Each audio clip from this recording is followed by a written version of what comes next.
motorsiklo minivan nagbangga upat samdan. Tricycle driver gidunggab sa higala angol. Suspect sa pagpatay sa usa ka senior citizen sa Pulumulo kaniadtong Pebrero nadakpan na. 80 pesos matag kilo gitaas sa presyo sa kamatis. Ug pagsaka sa presyo sa petrolyo lauman sunod semana.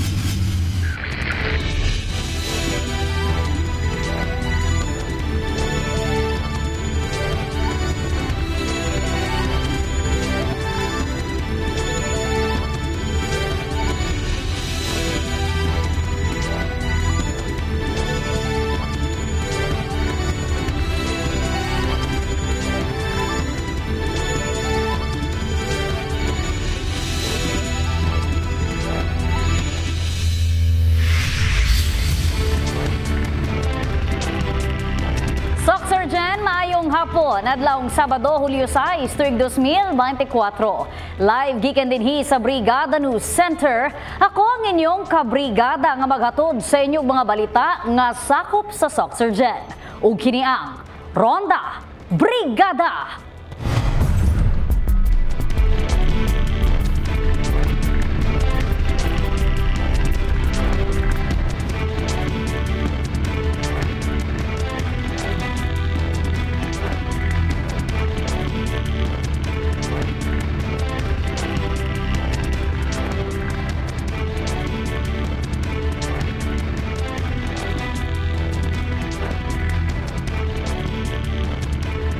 Upat ang samdan sa nahitabong bangga sa barangay San Isidro ning syudad sa Jensan. Nang maong aksidente, gilangkuban sa usa ka motorsiklo ug minivan.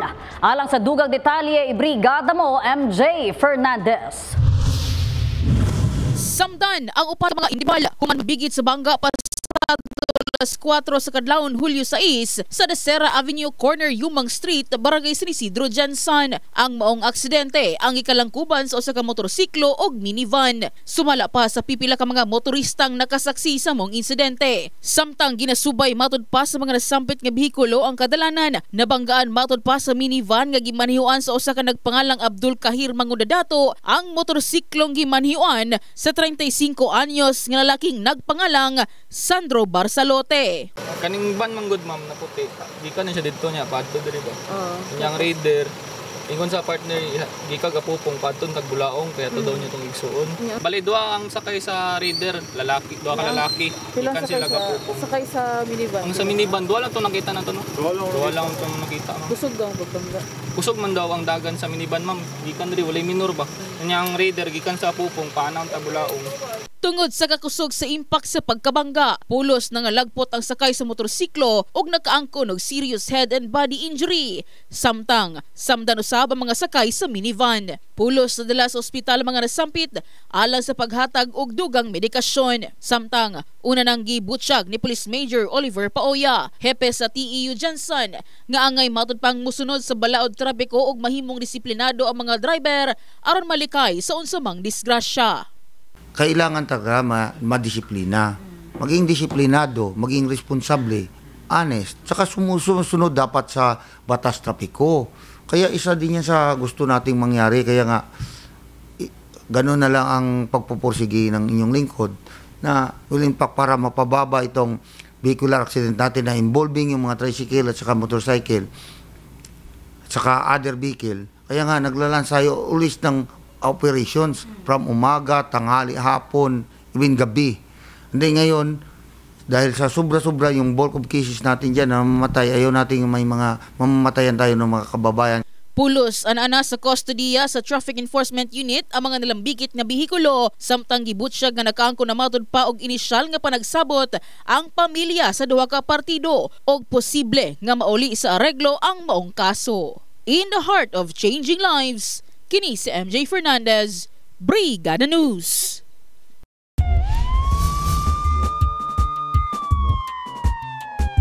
Angol ang usa ka tricycle driver human gidunggab sa iyang higala sa Casquejo Street, Barangay Dadianga South, ning syudad sa Jensan. Ibrigada mo Enemy Mugpon.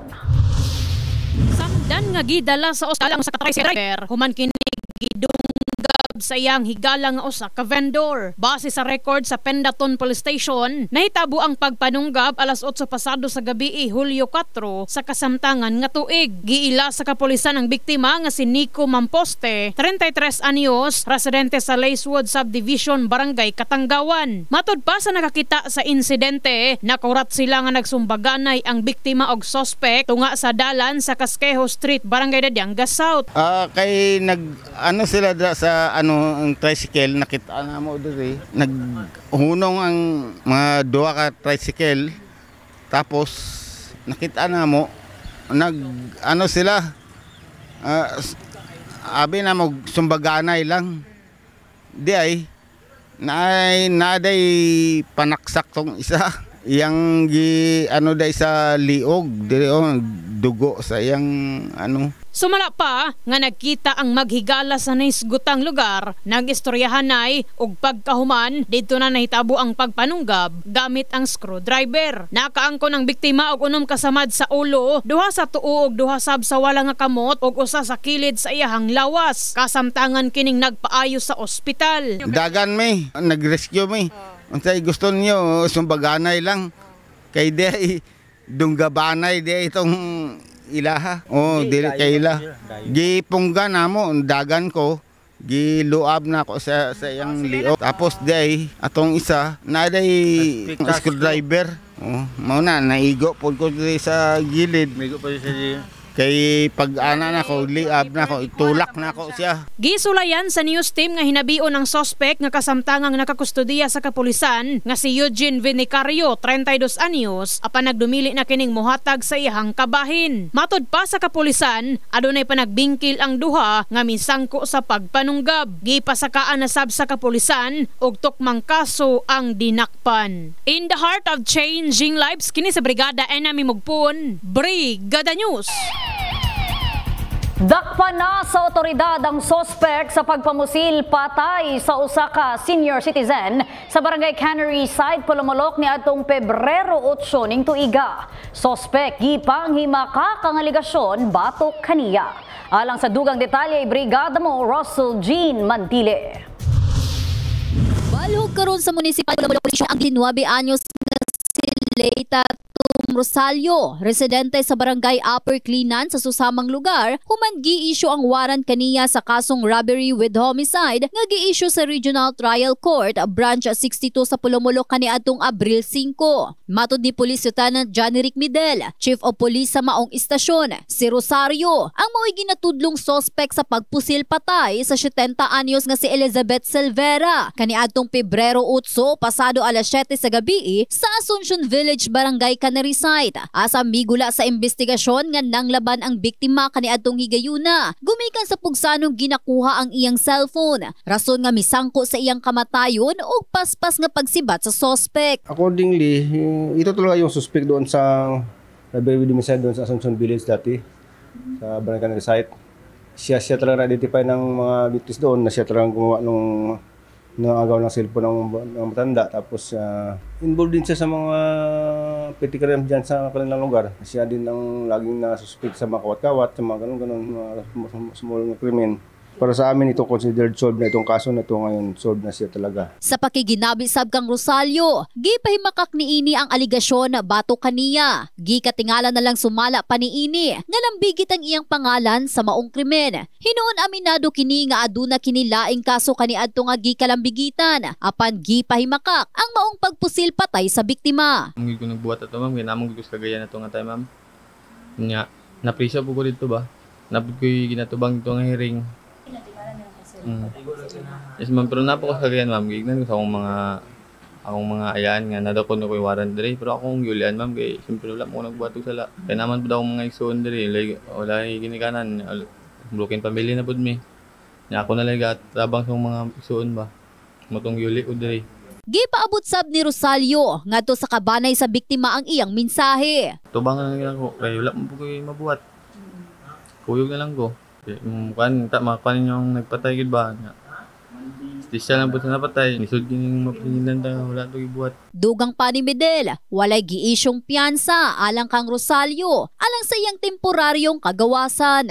In the heart of changing lives, kini si Russell Jean Mantile, Brigada News.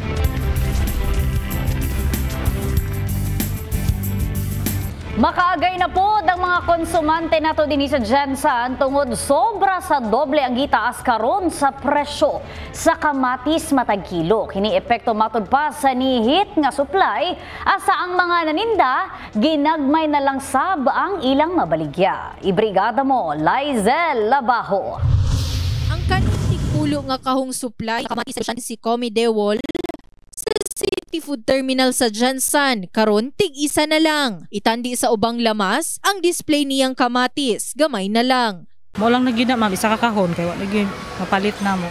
Bisan ang naninda sab og lamas nga si Teresa Katapang, maihap na lang kung pila ka kamatis iyang display. Hinay jud siya ma'am kasi nagaulan man siya. Pag nagaulan man good, ang kamatis dugay siya mahinog. So gamay lang ilang ma-harvest sad. Naay nagahatod pero ginagmay lang sad. Gikakurat sab kini sa mga konsumanteng sama nilang Mary June Agwas tungod ni aging simana. Anaa pa sa 20 pesos ngadto 30 pesos ang presyo sa kamatis matag kilo. Nagmahal gud siya. Nakuratan ka sa presyo? Iha lang, pero karon nagdoble gud siya. Makapalit lang ka 30, 40 ana pero karon mas nag times 2. Nakuran man ka sa Opo, tapos dili pa jud maayo ang variety sa kamatis. Hulyo sa isning tuiga, ana-ana sa 100 pesos ang presyo sa kamatis matag kilo sa City Food Terminal Multipurpose Cooperative. Itandi ni aging simana nga anaalang matud pa sa 20 pesos ang kilo. Sumala pa sa mga naninda dinhi nga ang nasinati ang pagtaas sa presyo og nihit nga supply epekto sa ting-ulan. In the heart of changing lives, kini si Lizel Labajo, Brigada News.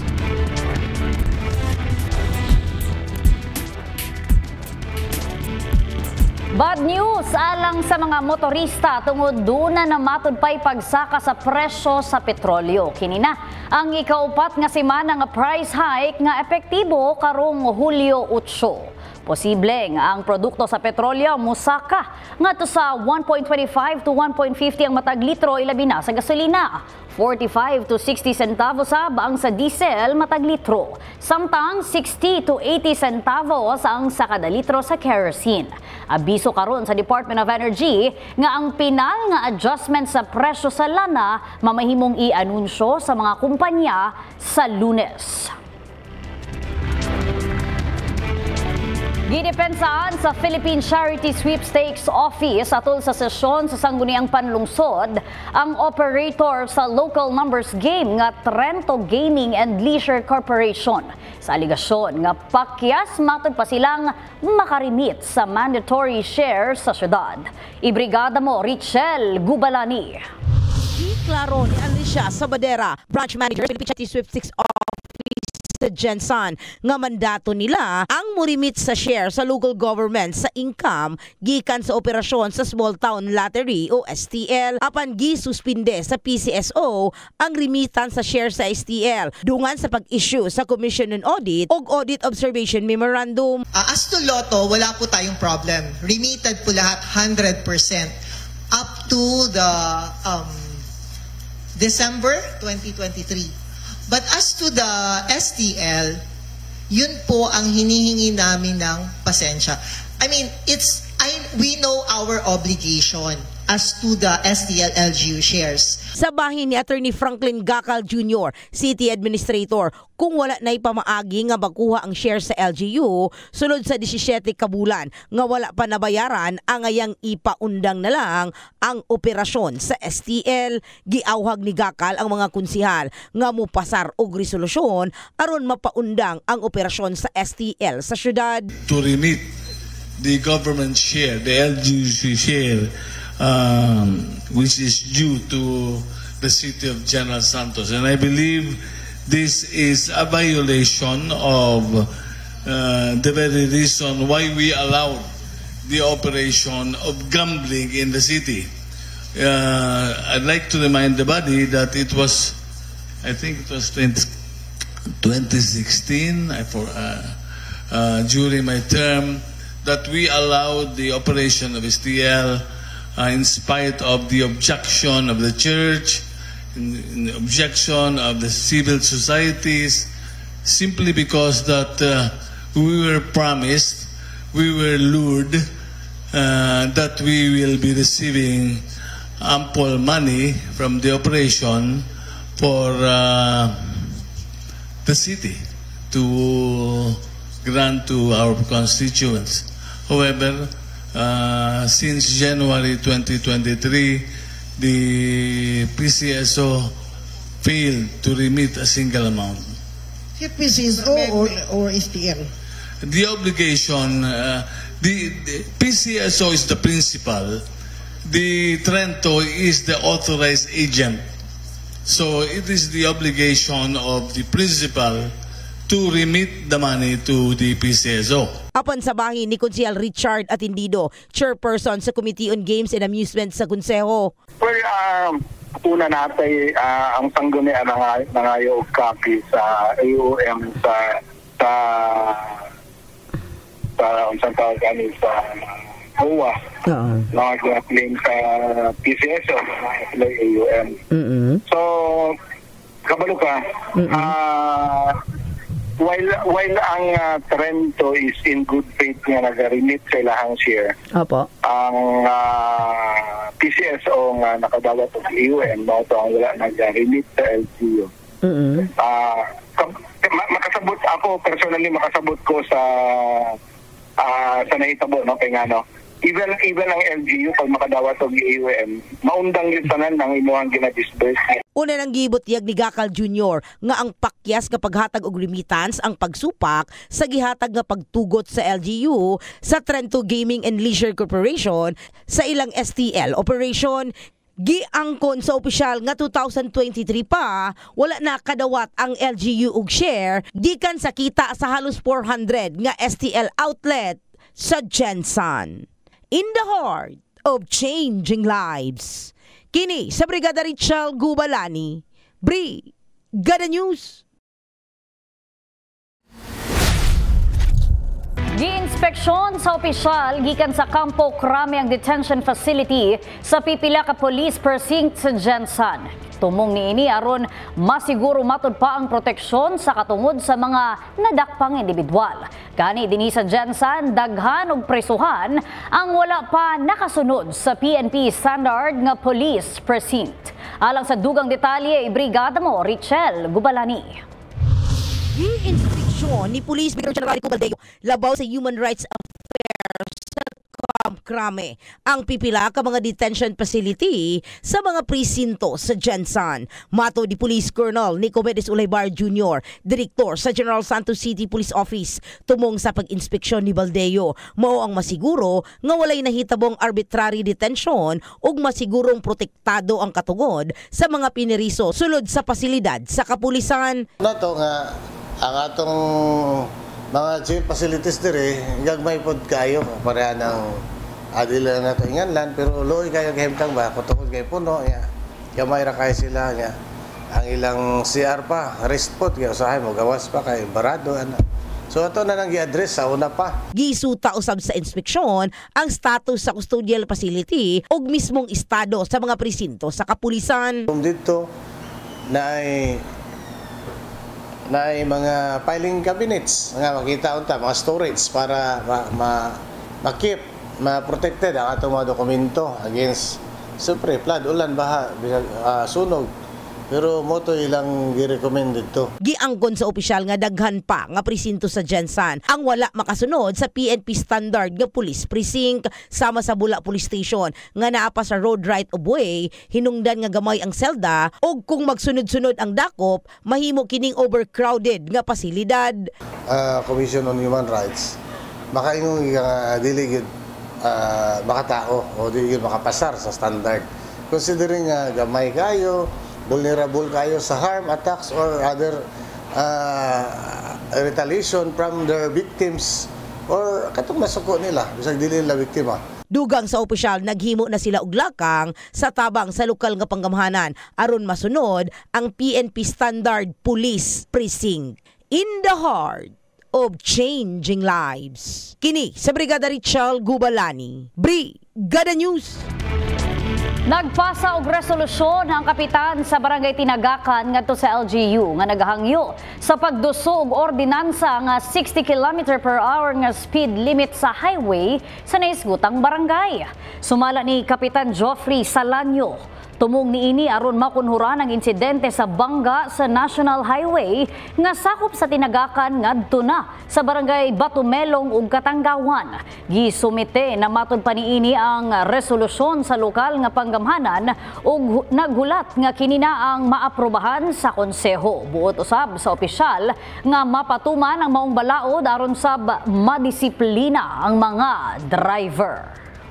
Naman gijani na ako nindiri ang ordinance gi-request na pud nato to sa speed limit no from Batumelong to Katanggawan o drive o diri sana sa siguro sa 60 to 65 km/h. Kay kaning highway karon sukad sa pagpalapad ng mga ginato ani kumpiyansa na kayo ang atong mga driver nga ani sa bisan yung tinuod nga na ay mga suga pero tungod sa kalapad po sa kalsada na nato karon ma-consider na ginato sa siguro nga murag danger na gid siya kaayo. Luyo sa mga natala nga kriminalidad sa Jensan, nagpabilin matud pa ang pagsalig sa pipila ka opisyal sa LGU sa kapulisan. Ibrigada mo, Richel Gubalani. Luyo sa insidente sa kamatay ug ubang krimen nga na-record sa mga presinto sa Jensan. Pasado ang grado nga gihatag ni Konsehal Richard Atindido sa General Santos City Police Office. Ang nasyan po ang standard sa kriminalidad sa Jensan. Kung mangutana ta kung safe pa ba ang Jensan. Personally para sa ko, safe ang Jensan. Yes po. Safe ang Jensan. Generally safe ang Jensan. Dahil mga nagiling nga daghan sunod-sunod ang patay ba? Although dili na ako gusto mag-compare sa mga LGUs nga pareha kaya dagko sa to Opo. Pero pag i-compare nimo mas daghan og killing sa Davao compared sa to until this moment. Giangko ni Atindido nga sa mga unang insidente sa pagpamusil sa syudad, nabati niya ang pagkadismaya sa gipatumang seguridad sa mga pulis. Apan katong narisulba gilayon sa mga pulis, ang duha sa labing ulahing insidente sa pagpatay karong bulana, nagplano kini nga hatagan og pag-ila ang GSPO sa sangguniang panglungsod. Tagaan natong chance ang PNP nga to solve the problem. Now, the latest two killing, actually, they already considered it solved. Yes, sir. Actually, sa Tinoga, nagplano ko nga i-comment ang PNP sa pag-solve na immediate action nila nga, na-solve nila ba yan. Ang katong ulihing two killings. Yes, sir. Opo. No, but then again, katong uban, may mga unsolved, pero kadaghanan, according sa PNP, it's a matter of time, nasa-solve na ang problema. Una nang gibutiyag ni Police Colonel Nico Medes Olaybar Jr., direktor sa GSPO, nga sagad motibo sa insidente sa pagpamusil mao ang personal grudge. Kahibaluan nga si Atindido ang chairperson sa Committee on Peace and Order sa Konseho. In the heart of changing lives. Kini sa Brigada Richel Gubalani, Brigada News. Giangko ni Barangay Tinagakan Kapitan Geoffrey Salanyo nga wala sila'y plano nga tandugon ang gireklamong box culvert sa Purok 7 sa maong barangay. Gihingusgan sa kapitan nga dili na lang hilabtan ang naisgutan nga culvert tungod nga nakahanay na matud pa ang plano nga tulay sa maong dapit. Gihingusgan sa opisyal nga gamay ang culvert nga gibutang sa mga kaning opisyal maong dili haom sa gidaghanon sa tubig, ilabi na og panahon nga mubundak ang kusog nga ulan. Kay baluan nga gireklamo ang maong culvert tungod nga dili maagian ang dalan panahon nga muulan ug mubaha sa lugar. Line up na siya nga mga project ay labi na karon kumahumana ng bypass road sa babaw kusog ng bulyong sa tao dira bulyong sa salakyan so hindi pwede na nga wala sa tulay dira wala pa na nato ng implementation. Mga kabrigada, dunay pahinumdum ang Department of Health sa Region 12 ning ting-ulan, lakip dinhi ang waterborne disease nga pwedeng maangkon tungod sa maot nga panahon. Ibrigada mo, Lizel Labaho. Pag-uhay lang na ulian gikan sa sakit ni Marian Castorio. Ubo, sipon ug hilanat ang naangkon niini ning ting-ulan. Sumala pa sa gikaingong inahan nga nataptan mismo iyahang anak sa iyaha. Nagsakit-sakit, ma'am. Sipon, lagnat, ubo, pero karon okay naman siya. Rason sab kini nga kung dunay ulan, wala niya kini ginapaligo o ginapadula sa mga nagpundong tubig. Wala lang ako ginapaano, ma'am. Kay kabalo man jud ko nga lahi man gud ang ulan karon. Kay makaano jud og sakit ba. Sigun pa sa Pag-asa, sa bulan sa Hulyo, duna nay hinay og kusog nga mga pag-ulan. Gani gibutyag pa ni Regional Director Dr. Aristides Tan sa Department of Health 12 nga ang waterborne disease sama sa typhoid fever, diarrhea ug daghan pa pila lang sa sakit nga pwedeng maangkon mausab ang dengue. If there is poor environmental sanitation, with the stagnant water, this can be breeding sites for dengue. Our mga wells, if the source of water is infected, then it can lead to water and foodborne diseases. Dugang pasab sa DOH-12 nga dunay natala nga kaso sa suspected leptospirosis ang Jansan. So for our leptospirosis data from January 1 to June 22, we have a total of 13 suspected leptospirosis cases. And for General Santos, are you from General Santos, ma'am? For General Santos, you have a total of 3 suspected leptospirosis cases. Pahimangno pa sa mga eksperto sa publiko nga likayan ang pagpasulay sa ulan, magdala og payong ug uban pang pwede proteksyon niini. In the heart of changing lives, kini si Liza Labajo, Brigada News. Mas gipakusgan pa sa local government unit sa Jansan ang kampanya Batok Squatting Syndicates. Tumong makapatukod og dugang balay alang sa mga informal settlers. Ibrigada mo Richel Gubalani.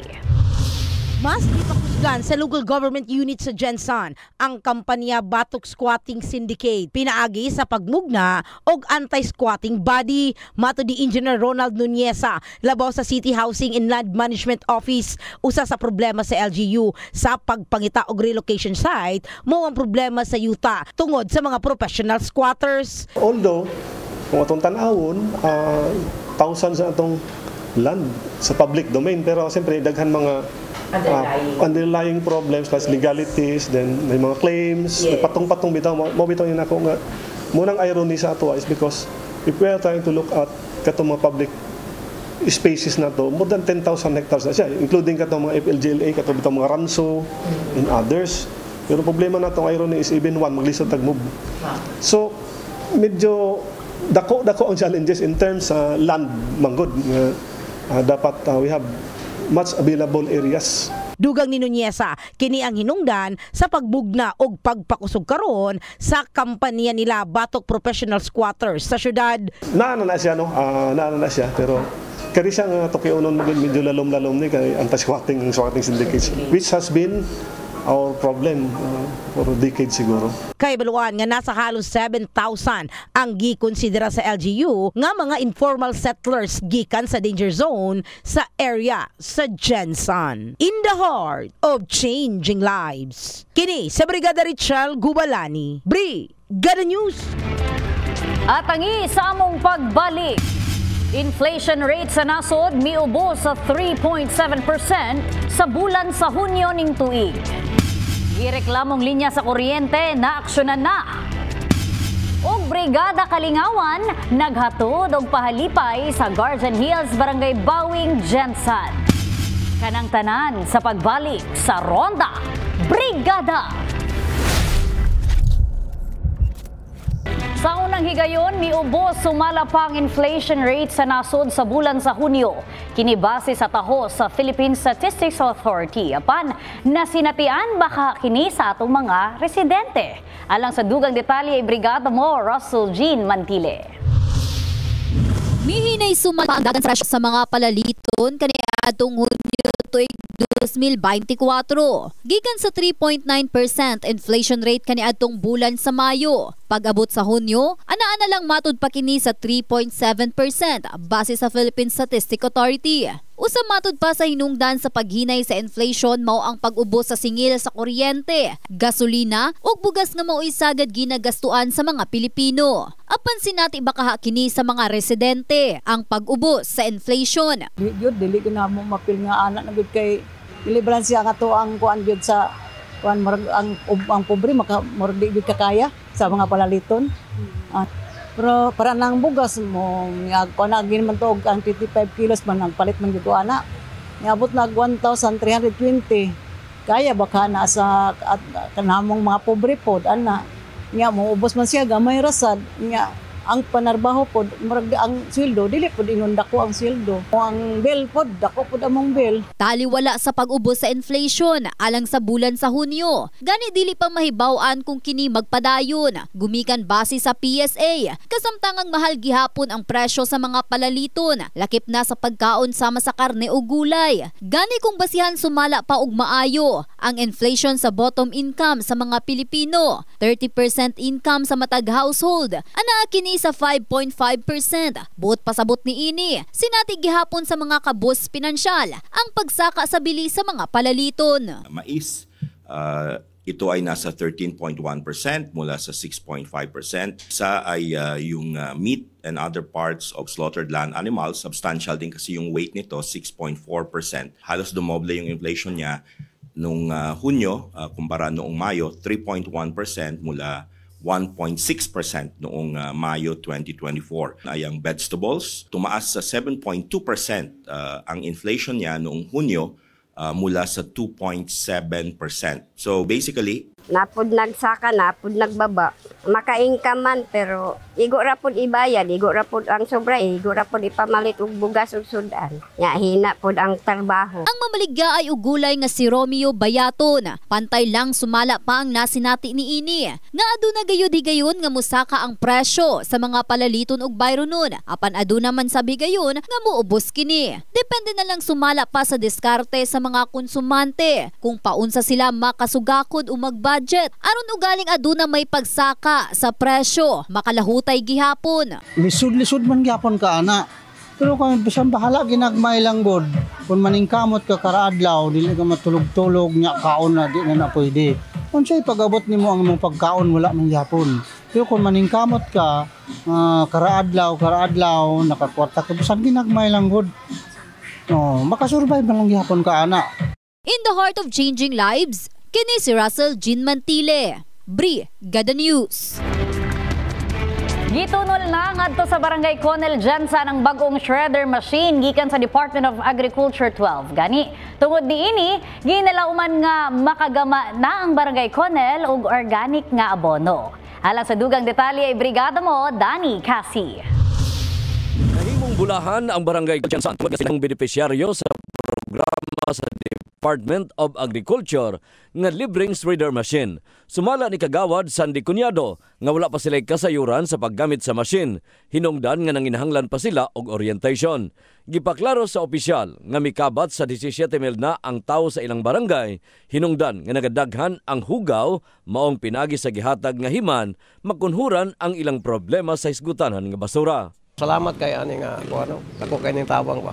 At least maka-compose nami, maka-produce nami fertilizer.